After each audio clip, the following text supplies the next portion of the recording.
It's fine. This guy is like sending me like money and stuff like that. This guy is just like taking care of me. Like, even if I didn't ask, because I was not used to that. I was never a person who was used to receiving presents from boyfriends and stuff. Hello Kazi, welcome back to my YouTube channel. My name is Kay. If you are new here, welcome, and if you are returning Sabi, thank you so much for gracing us with your presence.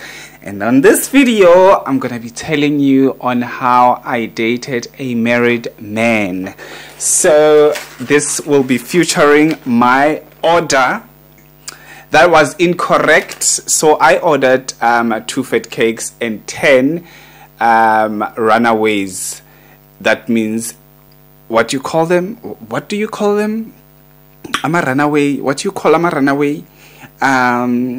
Chicken feet. Yes, chicken feet. And I'm gonna be having a grape tizer. So my order was incorrect, but unfortunately I'll have to settle for this one. It is chicken, free range chicken, cabbage and butternut. That's what we're gonna be eating because I am dead hungry. So while I'm preparing myself, let's get into this video. So as I said, Chomie, I'm gonna be telling you my story on how I actually dated a married man, honey. Let's go. This is your taste, obviously.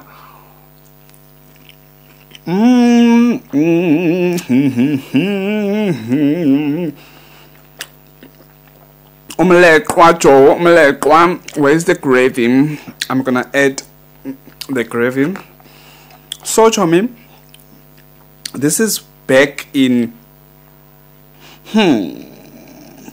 I don't think I should be actually telling you the dates. We're not gonna be using the same names, or I'm not gonna use his name on this video. I think I'm gonna just pass on the dates in case someone knows anything and they know about him. And I'm not gonna mention the exact company this person worked in. Works here in Cape Town for one of the largest entities of government, and he is probably an engineer there. Which engineer I'm not telling you, but anyway. So it is way back in the day, and at that time I'm a student, I'm new in Cape Town, fresh and stuff like that. And so then I bumped into this guy, but this guy doesn't want to leave me alone. Like, he's following me and stuff like that in this shop. And this shop was at the flat that I lived in.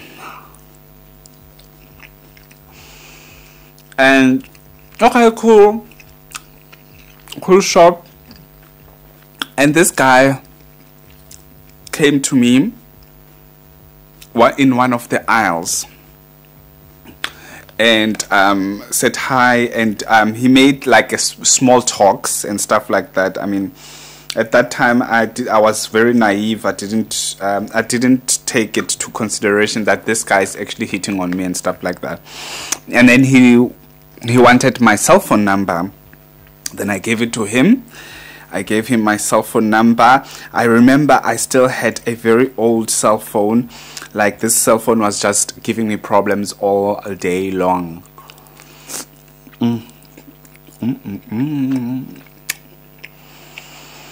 So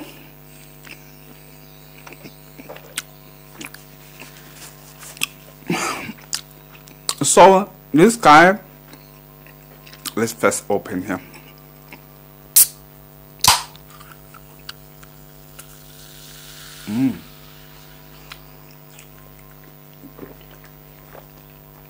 So this guy, he's like tall, a bit of belly there. Like, it's the type of the guy that I will go for. Like, trust me, on my side, I like tall guys. I'm very tall guys. I'm almost No, I'm just tall. I'm a very tall guy. So I prefer tall guys as well when I date. Like, I prefer to date tall guys. What is going on there? Okay, nothing. So cool. I'm like, and it's like salt and pepper. The hair is like salt and pepper. The beard, salt and pepper. Like, it's my type. Like, I like... I know you're going to say, you're dating all people and blah, blah, blah. Yes, I do. I'm a very old soul, so I prefer to date people that are older than me, like way older than me. Or I used to, because I've got a partner now and we're going to be celebrating our 10th year anniversary soon and blah, blah, blah, all of those things. So cool, sure. Mugai, I gave him my number. Then after giving him my number, he tested my number actually in front of me, because obviously he thought that I'm giving a wrong number. And then after that he says, okay, this is my number. You can save it. And then he tells me his name. My name is Tabang. That's not his name. I'm just gonna say my name is Tabang. So Tabang, cool, sure. I'm so sorry, guys. There are people talking outside.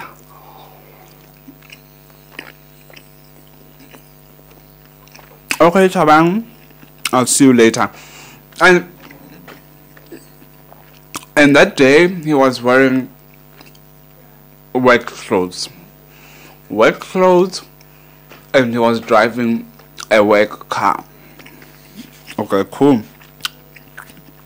I'm living in Belleville. I'm living in one of the flats in Belleville, and this flat had it had checkers downstairs. Like, you would walk down and then you go to checkers, and I just did that. And this guy was in the same checkers that I was in, obviously, and I didn't know that he was living not far from my flat. Okay. I didn't know that he was married. He didn't have a ring on his finger, and he didn't have any mark. Like, have you seen sometimes people who are married and they have rings all the time, which I don't like rings on my fingers. I do wear them once in a while, but I am not really a jewelry person. Okay, cool. This guy says, okay, this is what will happen. I'm gonna call you later, and whatnot. And then he left.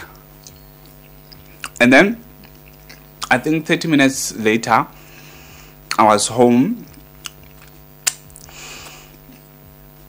We had already WhatsApp at that time. I think, yeah, we had WhatsApp. It was not BBM. We had WhatsApp. And then this guy calls me, and then he says, can we chat online and stuff like that? Are you free and stuff like that? I said, yes, we can chat. And then we started chatting. And then the conversation was gelling. I mean, I was attracted to this guy as well. First time, first day, whatever, attracted. And on top of checkers, it was actually spare. On top of checkers, we had spare. And then he said, can I take you out for coffee tomorrow at this time? I think it was around about 1. And I was free the following day and stuff like that. And then I said, yeah, we can take me out. Okay. I said, yeah, cool. I don't have a problem. You can take me out tomorrow. Okay. Okay. Like, he's so taken. He's giving me the kisses. He's giving me the stuff on WhatsApp, sending me all those kisses and all of those things, you know, those emojis and stuff like that.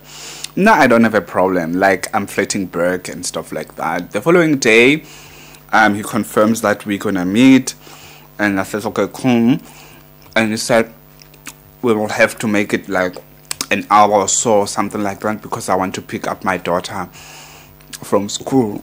I said, oh, you've got a daughter, that's nice. And he says, oh yeah, I've got a daughter, I live with my daughter. I'm like, okay. He says he's living with his daughter, it's fine. Like, it doesn't click to me that this person is married and stuff like that, because he doesn't say it.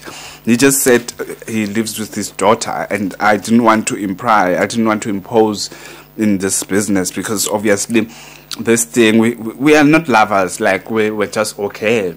Right, okay, cool. And then we go for our first date, and then coffee, and hi, it's nice and stuff like that. And he's like telling me that you know what, I'm taken and all of those things. Can we do a second date, like where we're going to be alone in front of the beach and all of those things? Like, I was like, ooh, Chomie, like, no ways, I'm not gonna say no. I'm not gonna say no. And then he says, on this day and this day and this day. Okay, I said, okay, cool. And then I rearranged my stuff. I rearranged everything. Like, I rearranged my appointments or whatever that I was doing for that particular day. I rearranged it. I said, I'm not going to miss this one. So it's a week later now. Week later, he comes, he fetches me with his car now. He's no longer driving this work car. He's fetching me with his car. It's a Nissan Qashqai. I know no one is gonna know, so that's why I'm mentioning the name. It's a Nissan Qashqai. And okay, he fetches me. I'm dressed and I'm cool. I'm looking cool. It's a warm day and all of those things. And I guess we go, and then we go to a beach. Trust me, a far out beach. We go to Monwabisi Beach. Monwabisi Beach is in Khayelitsha, guys. I live in Belleville. We both live in Belleville. At that time, I didn't know until he told me throughout our dating period and stuff like that he lives in Belleville and stuff like that. Okay, cool. We go to this beach, and at this beach, everything was gelling, and we were alone in that beach. We were just alone. Like it was meant to be. Like, it was nice. And then we just cuddled, and everything led to something and whatever in the car. And it was just a fast lane. You know, I love things that are so risky and stuff like that. So I was so intrigued and stuff like that. Okay, cool. This man,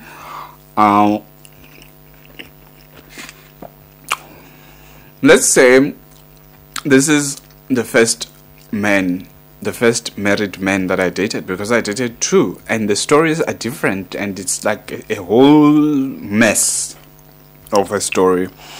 Okay, cool. And then we come back from Monwabisi, and everything is fine. This guy is like sending me like money and stuff like that. This guy is just like taking care of me, like, even if I didn't ask, because I was not used to that. I was never a person who was used to receiving presents from boyfriends and stuff like that. But this guy was like persistent and giving me stuff. And when he comes on, because sometimes he would come at my flat with lunch during lunchtime when he's on lunch, he comes with lunch and stuff like that. And I've never been at his place at all. Like, we I think we dated for probably about almost 1.5 years. 1.5 we dating. And then this 1 year that we, I think, broke up because I was just not feeling the whole vibe. At this point, I still don't know that he's dating, because now he told me that he told me the whole background story, that he lives with the child, and the mom is in the Eastern Cape somewhere, and blah blah blah, and the child, he's like, he loves his child, and the child is on the phone. Like, I'm feeling the vibe that father-daughter thing. They're living together. They've got a nanny and stuff like that. This child is older. Like, at that time, she was around about 10, 11 years or something like that. So I'm getting these vibes like, oh wow, it's one of those guys that are taking care of their family or their children and stuff like that, even though there's no wife in the picture or girlfriend and stuff like that. Okay, cool. Nah, okay. Is it 31st ngoku? Like 31st a year later, or 1.5 years later, 31st December, and I'm with my brother, my friend, and then we're having fun, and we went out, and we did say Happy New Year and stuff like that, midnight and stuff like that, and then we come back because they were closing there at 2 o'clock at Belleville. What was the name of this tavern? Victoria Lounge. They closing at Victoria Lounge, so we walk back home. And at that time, I'm so tipsy, and I'm like singing, and it's nice. I'm feeling myself and all of those things. When I got home, I get a call, and I had messages already from my guy, from Tabang. Tabiso, or whoever that I called him, I don't remember. And so this guy says, "Hi, Upi, Nanditi. I'm at my place. I just arrived. We just came back from partying and stuff like that." I said, and then he was like, "Okay, can I fetch you? I'm bored. I'm at my place." Till at that stage, I never saw his place at all, and I never asked, because I said I don't want to confuse the child as well. So I'm not gonna ask I'm not gonna force it that I need to go and visit this guy, because I love what we are doing right now. He can come to my place because obviously I had a flat. Okay. This guy, I said, "Okay, cool, come and fetch me." These ones, my friend and my brother are sleeping, like they are lost because we are drunk and stuff like that. He comes, and then I go. I lock them in the flat. I lock them in the flat, and then I go. And then we get to his place, and then he shows me around. This is my place. But this place is so beautiful and all of those things. And it's not far from my flat. But the pictures, there's the picture of them, of the wife and him and the child. And I go through this house. I go through this house, and then I see a picture of them when they were getting married, like white wedding guys. The shock in me. I had palpitations, like Chomie. I had panic attacks. I was praying in my heart, and then I said to him, "Are you married, Kanti?" And then he said, "Yes." "Is that a problem?" I said, "Yes, it is a problem. So you're living with the wife in here?" And then he said, "Yes." And I asked, "Where's the wife?"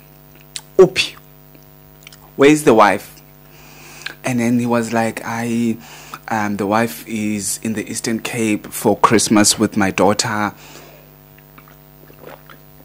And because I was working throughout Christmas, I couldn't go with them. I said, Tabang, Mara. Tabang wetsa jwang hlena. O tlo nketsetsa wena. Like, kangaka with married men. You can't do that. You can't do that to me. You could have told me from the beginning that you are married.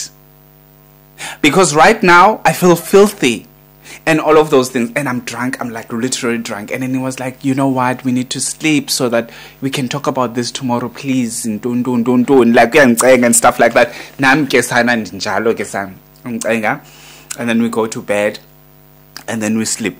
But we're sleeping at the wife's bed.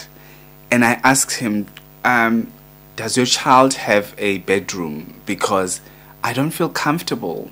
Like, I don't feel comfortable sleeping in your wife's bed. It's not good." And at that time, obviously, I was not going to leave. At that time, Uber and stuff, I don't think we had Uber and stuff. And I'm like, I can't. Like, I can't sleep same bed that you're sleeping with your wife. It's so not cool. It's already not cool for me to be here, and I'm still not living. But it is uncool for me to sleep with you in the same bed. At that time, it was an hour later. At that time, he wanted us to do something, and I just couldn't. I I was not getting in the mood of doing things with him on that bed. Okay, cool, Chomie. He says, okay, cool, let's go to my daughter's bed. And then he takes out the linen and stuff like that so that we can use a different linen from the linen that the child is using. And then we prepare the bed, and then we get to the bed. And then obviously we do things because I'm like under influence, and I was really getting drunk at that time, because when I got to his place, he also gave me like alcohol, and then we started drinking and stuff like that. And I was so really in the point of like, I'm drunk, I don't know what I'm doing, but I knew that because we are not there.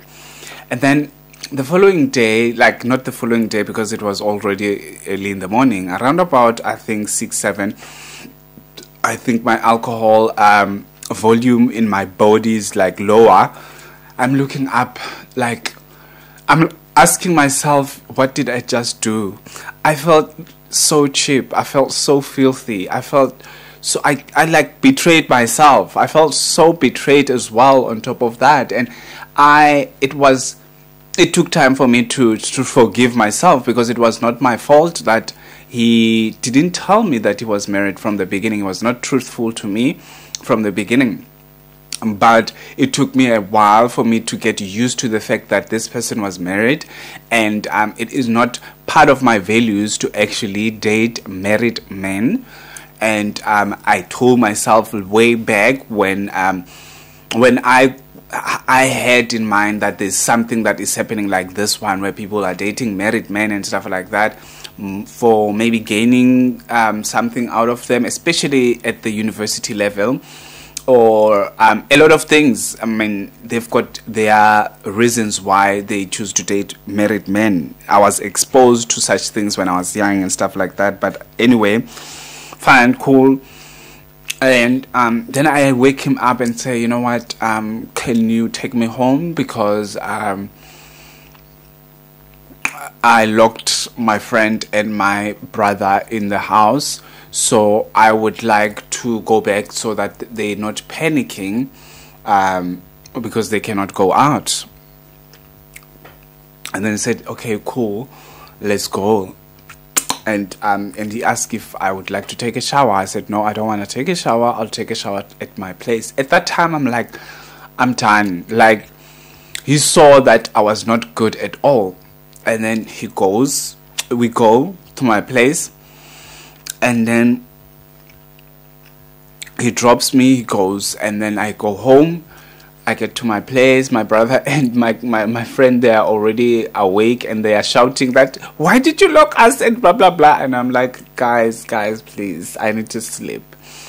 Then I think I slept probably like an hour or two or something like that, and my phone was ringing, and then I'd pick up the phone, and then they said, okay, someone is at the gate bringing some food and stuff like that. I said, okay, cool. The food came. It was him who was bringing the food for me. Then after that, Chomie, he kept on like chatting and stuff like that, but I was no longer myself at all with him. I didn't want him at all, but I was scared to actually utter the words that we need to break up. Why? Because you are married. I felt like it was my doing that I allowed him allowed myself to love him so much, to the point that it was hurting to me to actually say that I don't want you anymore, because you are married. I felt sad to the point that whole week and weeks to come, it was so difficult to me, and I kept on entertaining the relationship, even though at the back of my mind I wanted to leave.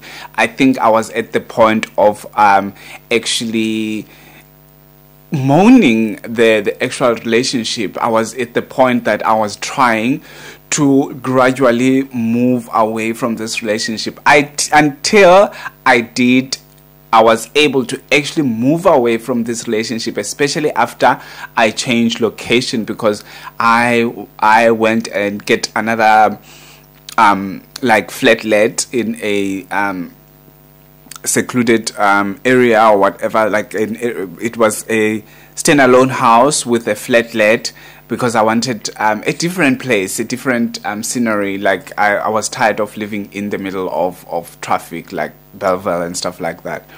And slowly but surely we lost like contact and stuff like that. I would see sometimes once in a while on Facebook he's greeting me. Even I think a year ago I saw him greeting me, and I was like, honey, not now. So we never had that opportunity to say, you know what, I don't want you anymore and stuff like that. I just pulled off. I went distant on him. And when he was saying he's coming, I always said I was not around. No one was opening for him at the gate and stuff like that, because I felt like he was starting to be very obsessed with me. He was forcing things and stuff like that. He would come and press the bell and ask people to open for him in order for him to come to me and stuff like that. It was just a chaos, and I was like, nope, I am not playing this game at all. And it helped me, the fact that I was mourning the relationship while I was in that relationship, it helped me to like gradually crash off the whole relationship. I did date a married man. I didn't know. I know a lot of people would think that I knew from the beginning, but I know it's my story. I didn't know, and I would never do that. I do not want to do that. It's not aligning with my values and my ethics. I've never actually get into someone because they are married and stuff like that. So we can explain till tomorrow, honey, but that relationship will never happen again. If ever he would ever catch this video one day, sweetheart, I loved you so much. I loved you so much, but you lied to me. And then you lied to yourself, and then also you betrayed your wife and your child. Okay? And you included me in that betrayal, because I felt so bad for so long until I spoke about it. And then my friends were like, no, this was not your fault. And today I'm able to even record a video about it. But anyway, this is the end of the story. Please let me know what you think on the comment section. Keep it clean, keep it very classy. Make sure that you subscribe and turn on your notification bell. I'll see you on my next upload. Have a fantastic one. Peace out.